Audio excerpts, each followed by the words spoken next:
A startling admission by the public safety minister today, Stephen Blaney, said Ottawa has been underreacting to threats made against Canada. He made the comment shortly before tabling new legislation that would give Canada's spy agency greater powers. The government is also working on further anti-terror measures. Just hours earlier, top RCMP and CSIS officials were before a Senate committee talking about last week's attack in Ottawa and revealing new details about the possible motivations of the gunman. We begin there with our senior correspondent, Terry Milewski. Terry. Well, Peter, the RCMP suspected that Michael Zahaf-Bibeau was a jihadist, but they didn't have any proof of that. Now, though, they say they found a video made by him, not yet released, in which he refers to Allah and makes his ideology plain.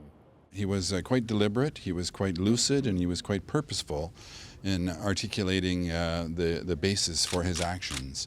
And they were in respect broadly to Canada's foreign policy and also in respect of his religious beliefs. The RCMP commissioner says the video will be made public as soon as possible, but it's news to him too. Zahaf-Bibeau was not on police radar before he attacked. Last Monday's attacker in Quebec, Martin Couture-Rouleau, was, and Paulson said today the officers who spent so much time on the case were horrified that they couldn't stop him. They were heavily invested in this man, and we're rethinking all of that. Paulson also noted that seizing Couture-Rouleau's passport kept him in Canada. Stopping one of these radicalized individuals from traveling, well, you better be ready to do something about that when you stop him. The government says it will do something to reform the law to make it easier to restrict or detain people considered dangerous. You have to leave the house. You have to leave. It's also promising better coordination of security on Parliament Hill.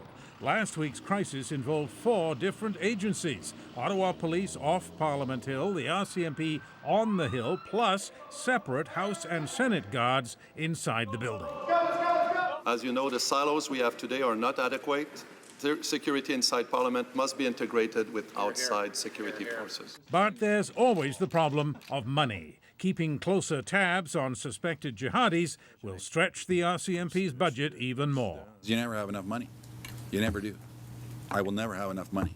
But this security expert says that's the first thing the government should fix. I don't think the government should simply put this off the table and say it's the legal stuff that we need to look at. It's the legal powers that need increasing. My guess is it's probably the resources that are the critical issue.